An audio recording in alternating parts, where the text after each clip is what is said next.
Hey guys, welcome back. Wanted to talk a little bit today about change. It's scary. Change is always very scary, but change is a good thing. You know, change can really help you sometimes. Absolutely. And let's just get rid of the cliches. As leaders, we're always pushing change. We're always pushing it out there that it's great, it's this, that, and the other. And let's just be honest, we're just as bad as anybody else of trying to avoid it as much as possible. But it's a good topic. Yeah. When you actually figure out what's a good change to make in your world, and you commit to it, everybody knows that it typically ends up for the best. Yeah. I mean, it really is. I mean, you can't go wrong with change. Right. You really can't. I mean, the one of the biggest fears is everything's going to fall apart. Well, first of all, I'll let you know everything doesn't just fall apart. You figure out how to adjust. If it's not the right thing to do, you figure out how to adjust. But the biggest thing is when you do take a risk or change in something and it doesn't work out, you learn from it. Yeah, one of the things that you always tell me is, when we're looking at an opportunity, a change, whatever it may be that that's going to get us out of our comfort zone for a little bit. You always look at me and go, Mark, it's not going to be as bad as you think it's going to be, and Mark, it's not going to be as great as you think it could be. It's going to land somewhere in the middle, Right. and as you said before, it's when it does. Things don't fall apart. They just get a little progressively better. Right, exactly. So are you ready for a change? Are you really, really ready for a change? I mean, is there anything you're thinking about out there that you'd like to change in your business, in your life, just anywhere that could make something better? Are there any ideas that you're pondering on? I really, really, really want to get in better shape. There you I go. never committed to get in better shape. Okay. I do it for about 3 to 4 weeks, and then there's a bird or a squirrel or something that chases, and I go chase that. That's my personality. So that's something I struggle with, and I really, when we talk about change, it really has to be something that temporary doesn't get you to where you want to go. Right. Yeah. So I heard this. Our coach told us this. Basically, only 10% of people actually take the action steps in order to make change happen. Why is that? Like what you mentioned, you want to get in better shape. What causes those distractions, and what makes you run towards them to keep you from doing what you need to do? You fall back into what's comfortable, what's routine. Routine is not getting up at 5 o'clock and going, to work out. Routine is not coming home and, working out or, not sitting down and, gorging yourself with snacks and whatnot. The routine is to do that. The routine is to get up, for me, to get up later, come home, have some snacks, lay around, watch some TV. That's routine. Mm-hmm. And it's hard that's comfortable. And it's hard to get out of that comfort zone. Yeah. Yeah. So you got to take that leap of faith. You've got to take that, you got to get out of that box. You got to do something that's a little more difficult than routine in order to make these things happen, make these changes happen in your life. Yeah. And I would say, why do I not do the exercise stuff? Probably because I get this great idea that I'm going to be a 6-pack ab guy walking down the beach, and okay, I'm going to go spend 2 hours at the gym, and I'm going to go run for this. And I try to bite off more than I can chew versus just, taking the first step and not trying to overdo it. I know that our coach tells us, it's 15 minutes a day. Any habit or anything that you want to do, just no more than 15 minutes a day, and to get started. And don't let more than one day go by without doing whatever you want to, consistently do. Yeah. You put 15 minutes into something consistently and you're going to change your life. Yeah.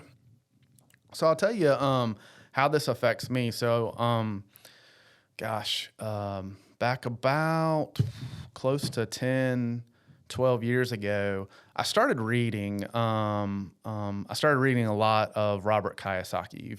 If you're familiar with him, he's the Rich Dad Poor Dad guy. And it really got me thinking.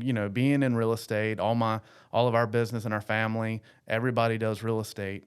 Really got me thinking about the investment side of the business, and started looking into it. And I read a ton, and I researched a ton, and I could tell you everything, every in and out about investment real estate, getting into rental houses, flipping houses, all this. But I never did it. I never jumped off the diving board like I tell some people. It took me probably 3 years or so to finally jump off the diving board. Now, that being said, it was right around the big downturn when I did it. So it was even more scarier then. But I took that leap of faith. And today I am so much better for it. It's those things. It's the scary things. It's taking those jumps that lead to wonderful, wonderful things, wonderful changes. Absolutely.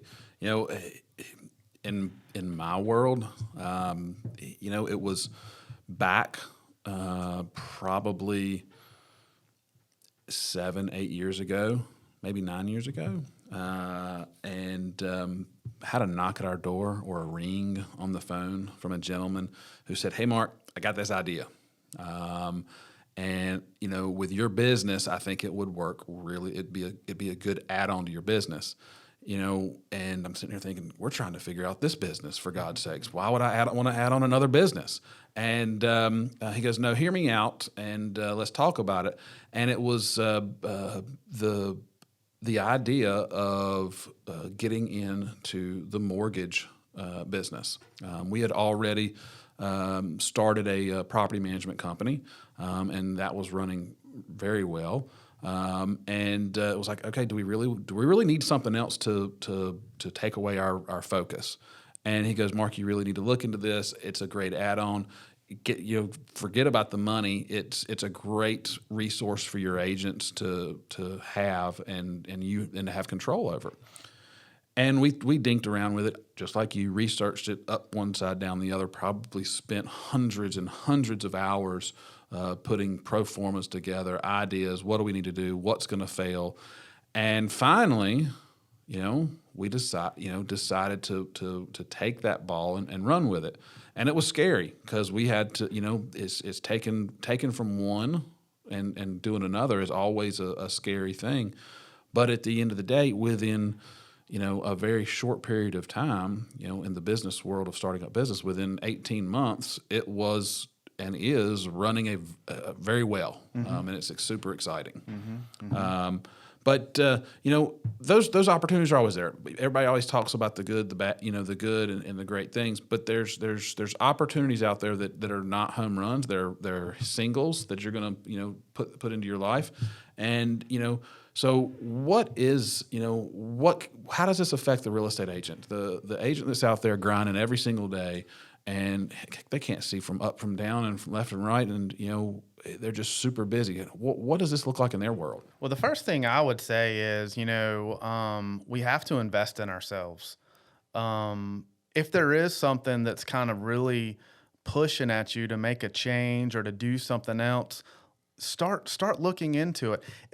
Read, go to some seminars, take some classes. Do things that are going to spur your mind on growth.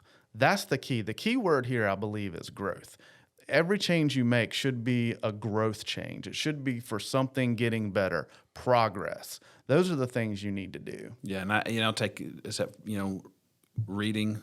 What you put into yourself is going to be what you get out. Mm-hmm. And if what you put into yourself is 17 hours of crap television, then that's what you're going to get out. That's what's going to be filling your brain, which is going to fulfill what you're doing on a daily basis. So get out of that world and get into the reading things and stuff of that nature. But even beyond that, if you have an idea of something that you'd like to change about your world, say it. Mm-hmm.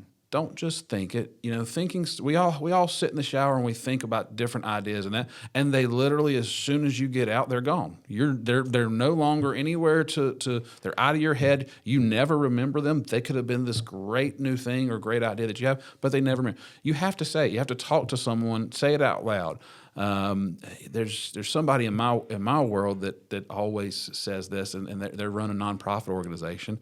And her statement is, Mark, if you just say it and you say it out loud, things happen. Doors open. There's always somebody there to help you and want to lift you up. Yeah, I'll take it a step forward. I mean, this is just a little bit more work, but it's really helped me because I have ideas come all the time. Most of us do. And then what happens is that's a good idea. You think about it, and then all of a sudden, whether you say it or not, sometimes it just kind of goes away. And then you'll think about it again, or it'll pop up somewhere else. And you're like, oh yeah, I thought about that. I have and this has really helped me. I write those ideas down. I have a idea notebook that I keep with me all the time. And an idea goes in there. Doesn't mean I act on that idea right when I write it in.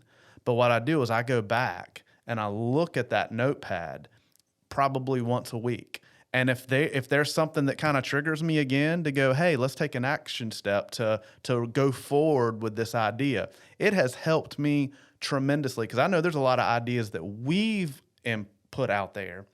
And if it wasn't for the fact that I wrote it down, I would have forgot it due to the day-to-day grind and just moving all the time. Absolutely. Well, let's kind of dive into some specifics. Our audience is a good part of it are real estate agents that are out building their business. What are some ideas, or what are some changes that they can put into their world that can spur some stuff as they're listening to this today? Probably one of the biggest things, because really, in all honesty, if you're not in that 10% already that's going to take that step, you need somebody to push you. So having a coach or an accountability partner is really, really, really going to help you. So when you say the change to someone else. Yeah, and this person needs to be someone that trust, and respect enough to tell you, hey, you told me you wanted to do this. Your actions are not, living up to that. It's time, do it. Yeah. It was important enough for you to tell me. It's important enough for me to hold you accountable. Yeah, absolutely. Another thing is, going back to what you were saying, Mark, we get caught up in the mundane, in the what's comfortable. You got to let go of the comfortable. You have to, you always hear get outside your box. Well, give up the box. Yeah. If you give up the box, it's a little bit easier to get outside of it. Absolutely. And that's a scary, scary place to be. Absolutely.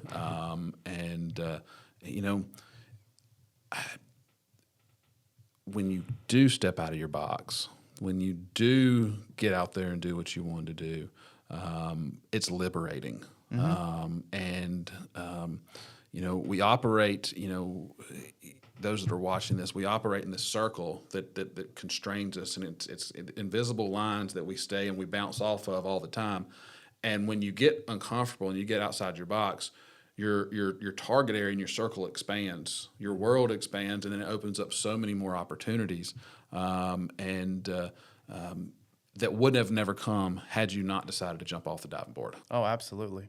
You should always be trying to expand your box. Every day you should do one thing that is expanding your box, because here's the thing. Your circle or your box can never be too big. No, absolutely not. And, we haven't talked about it, but guys, when you change or you jump outside your box, the first time you do it, it might not work. Right. It might not work, and that's okay. And you go into this knowing that just because it didn't work the first time, just because it didn't work the second time, doesn't mean it's not going to work the third time, fourth time, or 21st time. So if it's important enough for you to do it the first time, stay with it, and you're going to get better. And it's there's going to be fruit at the end of the day. Yeah. So you should always continue in the face of failure. how many people do you know that are super, super, super successful that still have that one failure story or that couple of failure stories? You know, it happens all the time. One of the ones, so I read a lot of books and I read a lot about people, but Sir Richard Branson, I don't know how many, he's got tons of fantastic businesses, but he also has tons of failures. One that I know of, and I don't know that Massive. yeah, exactly. Not little ones. One that you guys may not know of, but uh, Branson wanted to take on the soda companies. So he started a virgin soda company. Sounds like a great idea. I think it was back in the 80s. Has anybody had a virgin soda lately? I've had virgin cocktails, but not a virgin soda. There you go. Yeah, and so I mean, failures come and go, and we learn from them and we get better from them. You know, again, these are all things that are cliches a lot of times, but they're true. So step outside your box and make that change. You know, from today, what are, you know, when someone leaves after they finish listening to this podcast, what are some things they can take away? So what I would say is really start to invest in yourself. We talked about this. That would probably be the biggest thing. So start with reading. Listen to podcasts. If you're listening to this one, that's great. There's so many other ones out there. Fill your brain with something positive, something that's going to add value to what you do. There's so many things out there that take our brain space and take our time away from us. And understand, when you give into that, you're basically giving someone else, I've heard the term, you're giving someone free rent into your mind. Yeah. All right, Brian. I'm not a reader. Let's say the person that's listening to this is not a reader. Okay. And you know, where do I get started? I'm listening to this. I'm trying to increase my real estate game. There's a number of podcasts I'm listening to, but I'm not a reader. Where do I start? What's a good place to get started? Well, I would What's say the first book? if you're not a reader, you're not a reader. Some people just aren't. But what I would say is you can always listen to books. Yes. There's a great app. The Audible app is fantastic. And they have just about any book you can ever imagine on there. And it's not like listening to a computer generated sound. It's actually people narrating these books, and a lot of times it's the actual author themselves, which is kind of cool because they are able to put a lot of their own emphasis on what they were trying to write in there. But going back to podcast is a great place to be. I mean, if you're not on podcast right now, go and search some more. Search real estate podcasts. There are probably 25 to 50 of them out there. Yeah. Audible. I will second Audible. I do sit down and do some reading. It's difficult for me. We talk about personality tests on another episode, but that is not in line with who I am. I see squirrels. I bounce around. The ADHD comes out really strong in me. So listening to the Audible stuff has been big for me, and it's been able to, I consume it differently listening to it. And I'm not sure what I was watching. There's a show, and it was in and around the audio books, and the amount of money that the authors and the publishing companies go to have their books put on Audible, and the hiring the correct people to inflect and get their point across. They were talking to several authors, and they were like, I listened to my own Audible. Somebody else did it, and I took different things from that than exactly what I wanted people to get out of it, but even more so listening to someone read it to me. Yeah. So one thing about reading too, let me just put this in there, and this comes from a book on my book list by Dr. Thomas Stanley, The Millionaire Mind. It was written a little while ago, and it's not the easiest of reads. But what Dr. Stanley was portraying in this book was, okay, if I took all the millionaires and put all their attributes together, what would it look like? What is the mind of an average millionaire? Well, one of the things that came out of it is the average millionaire reads one book a month, reads 12 books a year. Now, sounds like a lot, but you can really do it fairly easy. Matter of fact, it tells you in there to take that book and take the number of pages, divide it by 30, and you should be able, that's how many pages you need to read a day in that book. And if you get in that habit, that's going to take you so far, because when you talk about expanding your box or expanding your circle, that's how you're expanding it. You're expanding it. Now you have to take the step out, but reading is the expansion part of the circle. Another one is, I've heard the average CEO reads 24 books a year. Again, sounds like a lot, but it's very doable. Yeah, and you talk to those leaders that are out there, and it's in their calendar. They block off time to do this. It's not something that they just, when they're ready to go to bed, they sit and they'll read for 20. No, they intentionally put this into their day to make themselves better.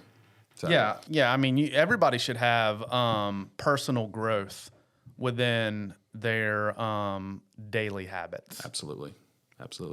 Well, guys, the concept of growth, the concept of change is kind of up here and not really concrete. But I can't encourage you enough to step outside your box, pick up a book, do something different, and watch your world get bigger. Yeah, absolutely. And before we go, I'll add. I've got a pretty good book list that I've got out there. You asked, kind of where to get started. Yeah. These are some great books to get you started, get your brain kind of moving and thinking in the right direction. But I'll put in the show notes a link to this book list out there, so you can get started on.